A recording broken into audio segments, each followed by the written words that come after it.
स्नेहिल्स art of teaching या चॅनलवरती आपल्या सर्वांचं स्वागत आहे. विद्यार्थी मित्रांनो, पोलीस भरतीचं जे काही ग्राउंड आहे हे ग्राउंड 19 तारखेपासून म्हणजे आजपासून सकाळीपासून सुरू झालेलं आहे. शासनाला भरती पुढे जावी याकरिता विद्यार्थ्यांनी पुण्यामध्ये आंदोलन केलं, परंतु शासनावर काहीही परिणाम झालेला नाहीये. शासन आजही आपली स्वतःची भूमिका ताठ ठेवून शासनाने आज सकाळी भरती सुरू केलेली आहे. विद्यार्थी मित्रांनो, पण काही ठिकाणी भरती ज्या बाबतीत बोलली जात होती भरतीच्या संदर्भात की नक्कीच पाऊस येईल, विद्यार्थी कसे धावतील, तर विद्यार्थ्यांना सोलापूरचं ग्राउंड विद्यार्थ्यांना करता आलेलं नाहीये. मीरा भाईंदरचं ग्राउंड विद्यार्थ्यांना करता आलं नाहीये. पावसाचं थैमान झालेला होता आणि नंतर रत्नागिरीचं सुद्धा ग्राउंड करता आलेलं नाहीये. 1 वाजेपर्यंत थांबा म्हटलं, विद्यार्थी तसेच आत येऊन थांबून होते. विद्यार्थी मित्रांनो, शासन अजूनही ऐकायला खाली नाहीये. यावरून असं दिसून येतंय की शासन विद्यार्थ्यांच्या बाजूने नाहीये, तर स्वतः प्रशासन आणि निवडणुकीच्या संदर्भात जो काही विद्यार्थ्यांचा कल आहे या संदर्भात आपण सकारात्मक आहोत हे विद्यार्थ्यांना ते दाखवून देत आहेत. आणि ही अरेरावीपणा शासनाचं जे काही असणार आहे हे समोर विद्यार्थ्यांना दाखवून द्यायचं आहे. विद्यार्थी मित्रांनो, काही विद्यार्थ्यांना कमी मार्क्स मिळालेले आहेत जे ग्राउंड केलेलं आहे, कारण दुपारला खूप ऊन होतं आणि काही ठिकाणी एकदमच पाऊस होता, म्हणून विद्यार्थ्यांना या सर्व गोष्टीपासून वंचित राहावं लागत आहे. विद्यार्थी मित्रांनो, महत्वाचा मुद्दा असा की पोरांची जी काही हयगय आहे ही हयगय शासनाला अजूनपर्यंत दिसत नाहीये.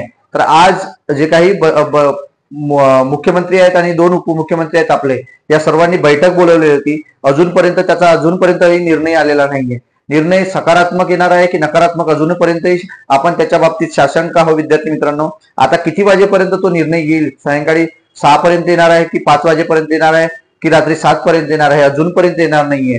परंतु जे काही न्यूज चॅनल आहेत आणि इतर जे काही बातम्या आहेत यावरून असं दिसून येते की शासन सकारात्मक आहे असं बोललं जातं. जर शासन सकारात्मक जर असेल तर ही भरती त्यांनी तेव्हाच निर्णय घेऊन सुरू केलेली नसती. या सर्व गोष्टींचा विचार आपल्यालाही करायचा आहे. ज्यांचं ग्राउंड राहिलेलं आहे, जे ग्राउंड चालू आहे, त्या विद्यार्थ्यांनी सर्व आपली सोयी सुविधा सर्व घेऊन आपल्याला जायचं आहे. विद्यार्थी मित्रांनो, कारण तुमची कोणतीही हयगय त्या ठिकाणी होऊ नये आणि तुम्ही जे काही ठरवलेलं जे काही स्वतःचं फिजिकल आहे आणि तुम्ही केलेलं जे ग्राउंड आहे यामध्ये पुरेपूर प्रयत्न करायचा आहे.